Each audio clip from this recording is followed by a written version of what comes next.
Bismillahirrahmanirrahim. Assalamualaikum warahmatullahi wabarakatuh. Innal hamdalillah Allahumma shalli ala Muhammadin wa ala alihi wa sahbihi ajma'in ma ba'du.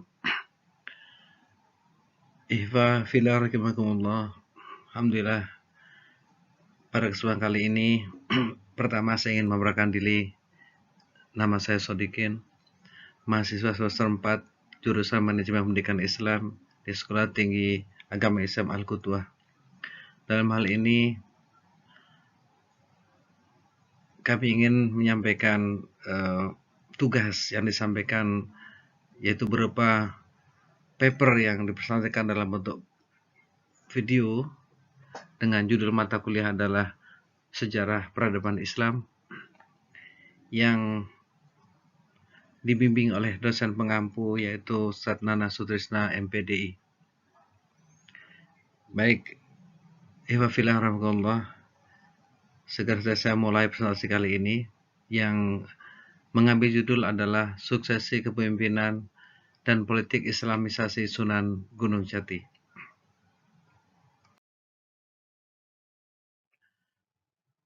Paper dengan judul tersebut dibuat dengan latar belakang yaitu bahwa Thomas Arnold dalam buku The Preaching of Islam menjelaskan bahwa Islam datang ke Asia Tenggara dengan jalan damai, tidak dengan pedang, tidak dengan merebut kekuasaan politik. Demikian disitir oleh Dr. Siti Zubaidah MAG dalam buku beliau yang berjudul Sejarah Peradaban Islam di Indonesia. Latar belakang kedua adalah bahwa peristiwa sejarah yang terjadi di tanah Sunda adalah naluri pengembangan kekuasaan dari pemerintah lokal maupun semacam pertahanan dari serangan kerajaan lain di tanah Pasundan itu sendiri. Latar belakang ketiga adalah tentang fokus pembahasan siapa pelaku utama dari bangkitnya kerajaan Cirebon sebagai pemegang kendali utama dalam mengimbangi kebesaran Prabu Dewanta Purana Sri Baduga Maharaja atau yang disebut dengan Prabu Siliwangi yang memerintah dari tahun 1482 hingga 1521 sebagai raja paling berpengaruh di kerajaan Pajajaran hingga kedatangan bangsa Portugis.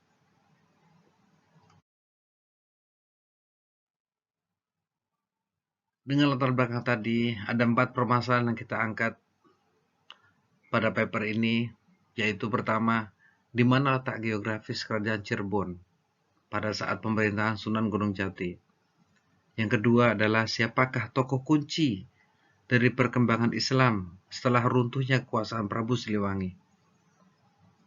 Permasalahan ketiga adalah bagaimana skenario yang dibuat oleh para ulama pada saat itu hingga lahir calon pemimpin besar yang berhasil membangun kerajaan Cirebon. Yang terakhir, permasalahan keempat adalah apa langkah strategis sang tokoh utama tersebut dalam menyelesaikan permasalahan yang sangat besar yang dihadapinya, sehingga beliau bisa memimpin Cirebon selama 66 tahun, bahkan menyebarkan Islam ke daerah yang sangat luas, yaitu di seluruh tanah Sunda, meliputi Banten, bahkan ke Jayakarta. Tujuan paper ini, sebagaimana permasalahan yang muncul, maka dia ada 4 tujuan sebagai jawaban daripada permasalahan yang tadi. Pertama adalah dibuat untuk mengetahui letak kerajaan Cirebon. Jadi penjelasan di mana letak Cirebon tersebut. Kemudian kedua adalah menjelaskan tentang silsilah atau genealogi daripada tokoh utama yang kita bahas dalam paper ini. Yang ketiga adalah menjelaskan skenario dari tokoh-tokoh yang berperan dalam lahirnya sang tokoh utama, yaitu Sunan Gunung Jati. Adapun tujuan keempat adalah menjelaskan aplikasi dan kepiawaian atau kecerdasan seorang tokoh utama tersebut yang berhasil dalam pengembangan Islam dan pengelolaan negara. Yang tadi disebutkan bahwa dia memimpin Cirebon selama 66 tahun.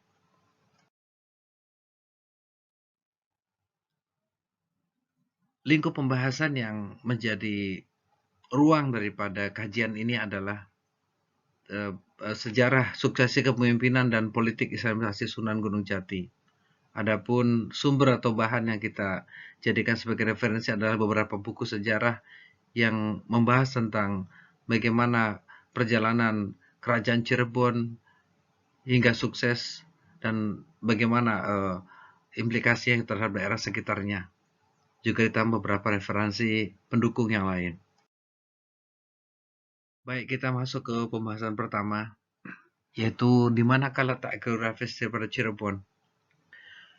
Wilayah Cirebon yang diperkenalkan dengan Islam pertama kali oleh para mubalik adalah terletak di sekitar tepian laut, yaitu di daerah Ampanan Jati Cirebon. Cirebon sebagai salah satu daerah utama pantai utara, yaitu yang berdampingan dengan Kerawang, Sunda Kelapa, dan Banten. Cirebon dan Kerawang merupakan kawasan yang paling awal terislamisasi, sehingga nanti akan meluas terus hingga ke Jawa bagian barat hingga wilayah Sumatera bagian selatan. Nah, letak geografis yang sangat strategis ini akhirnya dia berdampak dalam proses islamisasi Cirebon itu sendiri, menjadi satu daerah yang akhirnya menjadi jaringan perdagangan internasional di Asia Tenggara yang dikenal dengan Caruban Nagari. Nah, cerita Caruban Nagari ini bahkan muncul dalam manuskrip Cina berbahasa Cina ya, yang disebut sebagai Sun Ta'a atau Sunda Pajajaran. Dia ke arah timur sepanjang pantai utara menuju Celiwen, atau dalam bahasa Cina ya, yang diterjemahkan ke kita adalah Celiwen, itu adalah Cirebon. Ini adalah ilustrasi bagaimana pelabuhan Cirebon yang sangat ramai pada saat itu.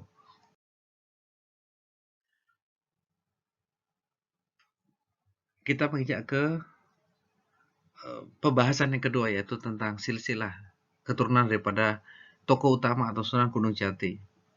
Nama asli beliau adalah Syarif Hidayatullah atau juga disebut sebagai Said Al-Kamil yang dilahirkan pada tahun 1448 Hijriah.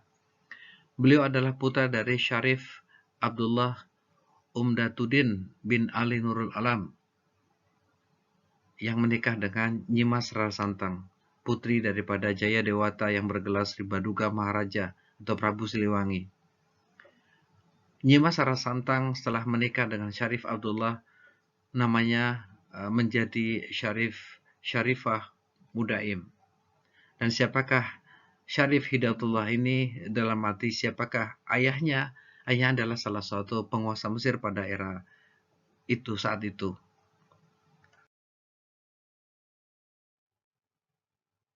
Kemudian kita menginjak kepada pembahasan yang ketiga, yaitu tentang tokoh yang berperan dalam kelahiran Sunan Gunung Jati.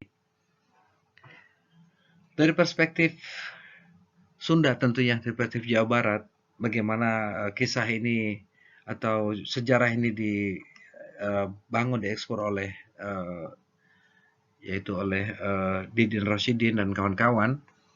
Beliau menyebutkan ada 7 nama yang sangat berpengaruh yang pada akhirnya akan melahirkan seorang tokoh yang luar biasa, yaitu Sunan Gunung Jati. Tokoh pertama yang disebut adalah Ki Gedeng Alang-Alang. Beliau adalah Kuwu Caruban Nagari, pemimpin Cirebon di tahap awal, di mana Ki Gedeng Alang-Alang atau Ki Gede Tapa ini adalah sang kakek buyut daripada Sunan Gunung Jati. Diceritakan bahwa beliau adalah seorang yang sangat moderat, yang mengizinkan hadirnya seorang syekh dari Timur Tengah yang mengajarkan Islam di daerah Caruban saat itu, yaitu Syekh Kuro. Ajaran Syekh Kuro nampaknya tidak bertentangan dengan apa yang dipandang oleh Ki Gedeng Alang-Alang, sehingga akhirnya Syekh Kuro mendapatkan ruang cukup untuk mengajarkan Islam di daerah tersebut. Tetapi pada akhirnya beritanya sampai kepada kerajaan Galuh Lama dan akhirnya Syekh Kuro terpaksa harus dipindahkan ke Kerawang. Syekh Kuro ketika pindah ke Kerawang yang dipindahkan oleh Ki Gede Alang-Alang, dalam hal ini Ki Gede Alang-Alang sempat menitipkan putrinya, yaitu Nyai Subang Larang, untuk berpendidikan di Syekh Kuro, mendalami Islam hingga remaja akhir, sehingga akhirnya Nyi Subang Larang dinikahkan dengan Prabu Siliwangi, seorang pemuda yang sangat cakap dan tangkas yang memenangkan sayembara untuk bisa memenangkan sayembara. Ketika ada sayembara bagaimana dicari calon suami untuk Nyai Subang Larang. Prabu Siliwangi adalah seorang yang sangat cakap dan tangkas, sehingga dalam waktu tidak lama atas jalan yang dibuka oleh mertuanya, beliau dapat ruang untuk bertugas di kerajaan Galuh Lama, sehingga suatu hari menjadi raja Pajajaran yang besar, si Baduga. Kemudian dari perkawinan Nyi Subang Larang dan Prabu Siliwangi inilah lahir 3 orang anak, yaitu ada Cakrabuana yang pada nanti akan sangat berperan. Pangeran Walang Sungsang atau Cakrabuana adalah anak tertua daripada Prabu Siliwangi dan Nyi Subang Larang. Cakrabuana adalah orang pertama membuka Cirebon yang melanjutkan kepemimpinan daripada Ki Gede Alang-Alang sang kakek. Kemudian di kurun tertentu, 2 adik dari Cakrabuana ini menyusul ke Cirebon, yaitu Nyai Rarang Santang dan adiknya yaitu Raden Sangara atau Kian Santang. Setiba di Cirebon, Cakrabuana mengajak adiknya Rara Santang untuk akhirnya berguru kepada Syekh Kuro. Dalam diskusi mereka dengan sang guru sempat memberikan satu motivasi bahwa kelak dari rahim Rara Santang akan lahir seorang pemimpin besar. Itu yang terngiang-ngiang, yang akhirnya menjadi motivasi bahwa Rara Santang harus menjaga diri. Kemudian Cakrabuana dan Rara Santang diarahkan oleh Syekh Kuro untuk menuju kepada Mekah untuk berhaji. Dan dalam perjalanan ketika di Mekah, akhirnya qadarullah bertemu dengan seseorang, akhirnya Rara Santang harus menikah dengan Syarif Abdullah Umdaduddin bin Ali Nurul Alam, yang akhirnya menjadi ayah daripada sang tokoh utama di sini. Ketika Syarif Hidayatullah muda kembali ke Cirebon, beliau langsung diarahkan untuk menemui Syekh Kuro. Jadi kembali berguru kepada Syekh Kuro, guru daripada Nenenda, guru daripada juga ibundanya. Sekarang beliau menghadap langsung pada Syekh Kuro. Setelah cukup dengan Syekh Kuro, diarahkan kembali menuju kepada Syekh Datuk Kafi ya. Ini masih kerabat daripada Syekh Kuro, mendalim agam pada Datuk Kafi. Nah, 7 orang inilah yang punya peran besar bagaimana Sunan Gunung Jati sampai terlahir dan terbentuk. Selain juga kehidupan remaja beliau di kerajaan Mesir yang sangat kondusif, sebelum pulang ke Caruban juga menjadi salah satu penentu bagaimana mental atau cara pandang seorang Sunan Gunung Jati pada akhirnya akan sangat luar biasa ketika kembali ke Cirebon. Inilah tokoh-tokoh dari 7 tokoh utama yang sangat berperan atas lahirnya Sunan Gunung Jati. Kemudian setelah di Cirebon dan beberapa hal lain terkait kepada pendalaman keilmuan yang Sunan Gunung Syarif Hidayatullah ini bertemu dengan Syekh Kuro, kemudian Syekh Datuk Kafi, bahkan diceritakan sempat juga menuju ke Cina. Sekembalinya ke Cirebon, waktu itu sang uwak Cakrabuana juga memanggil ibunda Rara Santang untuk bersama-sama mendaulat daripada Syarif Hidayatullah ini menjadi Raja Cirebon pertama. Hari itu pada tanggal persisnya adalah tahun 1482 Masehi, Syarif Hidayatullah didaulat menjadi Raja Cirebon pertama yang bergelar Ingkang Sinuhun Sunan Jati Purba Wisesa. Bersama dengan pengangkatan tersebut, Ketua Dewan Wali Songo yang saat itu diketuai oleh Raden Ali Rahmatullah atau Sunan Ampel Delta juga sekaligus melantik Syarif Hidayatullah menjadi Sunan Karbon Sinarat Sunda untuk menggantikan Syekh Nurjati yang telah lama mangkat.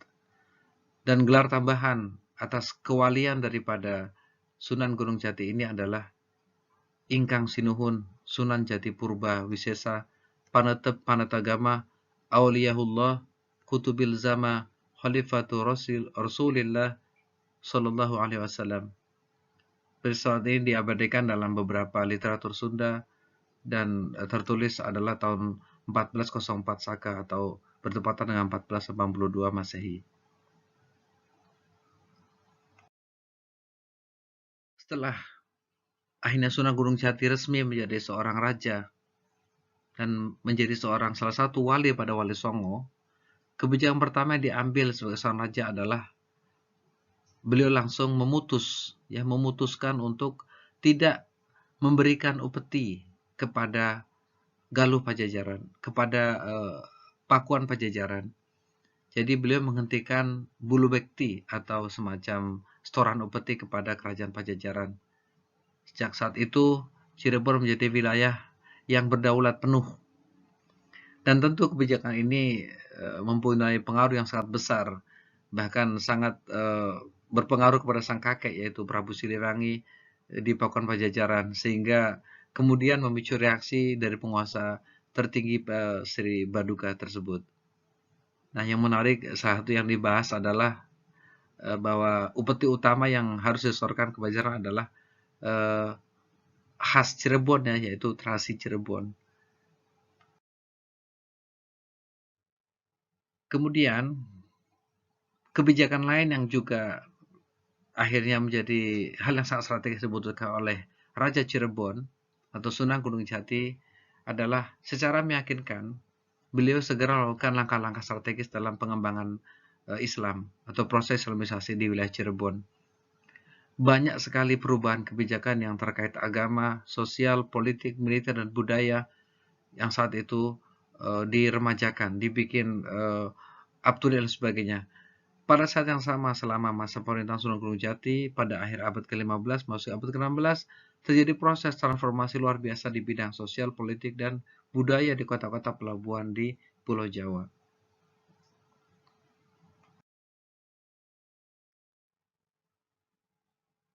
Kemudian, salah satu hal yang menarik yang beliau terdidik untuk proyeksi, yaitu salah satunya adalah beliau mencoba mendekat ke Banten, yang waktu itu adalah sekitar tahun 1470-1480 Masehi.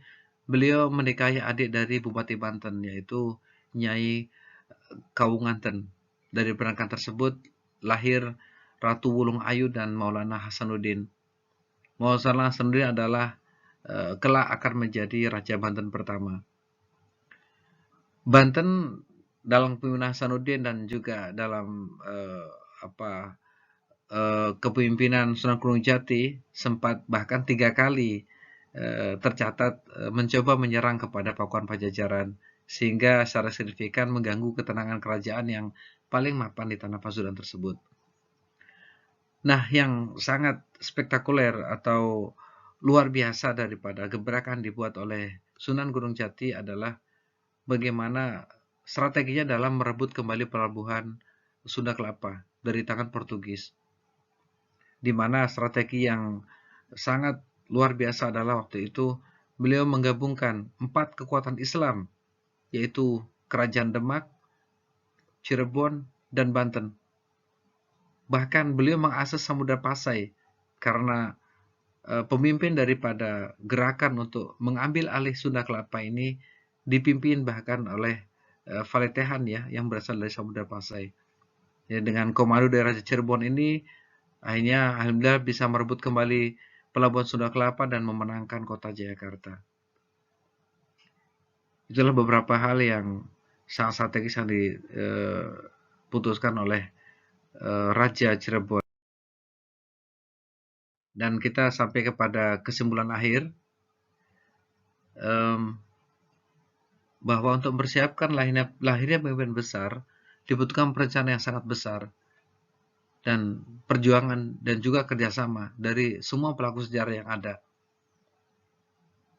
Dan sejarah membuktikan bahwa niat yang kuat, perjuangan yang tiada henti, pada akhirnya adalah membawa keberhasilan, dan kita sebagai generasi selanjutnya adalah bisa memetik pelajaran dari apa yang terjadi tersebut. Demikian, Allah a'lam bishawab. Assalamualaikum warahmatullahi wabarakatuh.